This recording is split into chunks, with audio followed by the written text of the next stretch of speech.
So what's the next thing that we have to do? We have to solve bigger problems. If you want to make more money in your 20s and 30s, solve bigger problems, right? If you want to make $1 million, you have to be willing to endure $1 million worth of pain.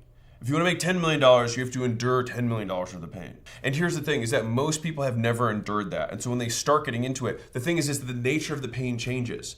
And so in the beginning, the pain is, I don't know what I'm doing. Later, the pain is people judging me. And later, the pain is lawsuits. And a lot of the pain is just not knowing what the hell you're doing at whatever stage of business you're at, because that never goes away.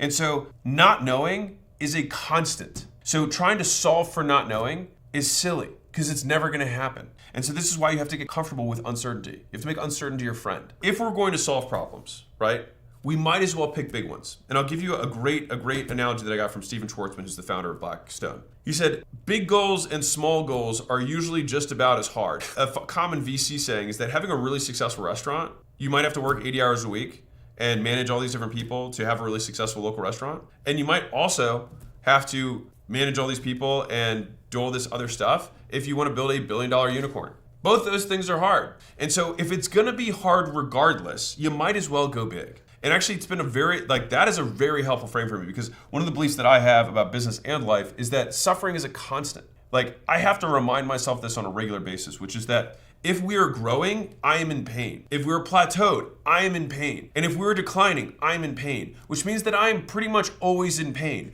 And so to think that there's something wrong with pain misses the point of how this works. It is a constant. And if it's a constant, we don't even need to think about it.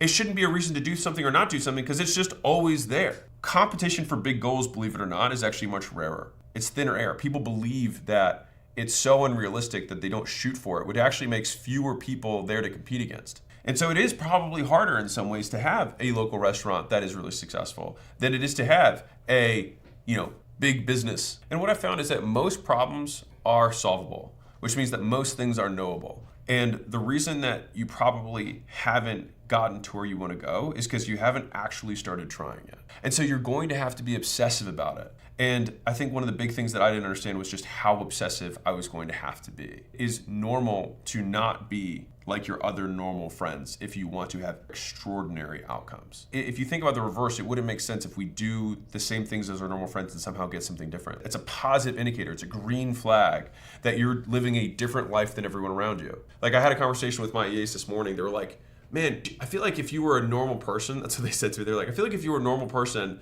you would drive this kind of car. I looked at them and I was like, so basically, if I were not me, I would do things that not me would do. Right now, it would make sense that you're going to do things that normal people won't do, because you're trying to not have the same outcome as them. 10, obsession is the ticket of entry.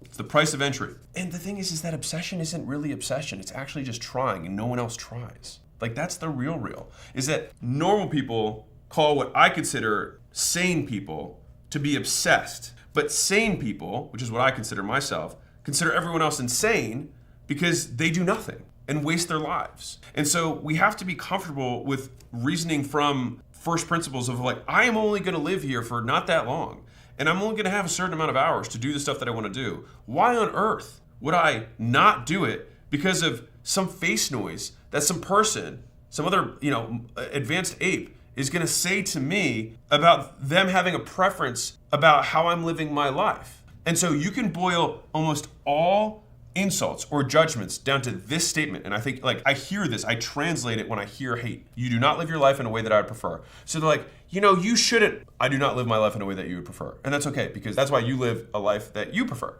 and not a life that I would prefer. And that's why you live your life and I live my life. And so people just get so triggered by this. So when people hate on you, it usually means that they're jealous and believe that you are undeserving of some part of your life. And so to be clear, it's not that they're jealous of your whole life. They might be jealous of the attention you get. They might be jealous of maybe just the money you make, but not the way you look. Or they might be jealous of the body you have, right? And they're gonna be like, you're too into that food, right? Or, you work too much, or whatever the little snide remark is, right? But what they basically think is that life has unjustly given you the benefits that they believe they rightfully deserve. And they might be right, but life isn't fair. Here's the thing. People who obsess about work-life balance are typically mediocre at both. And so obsessed people apply their obsession to everything and just call it life. And they also don't consider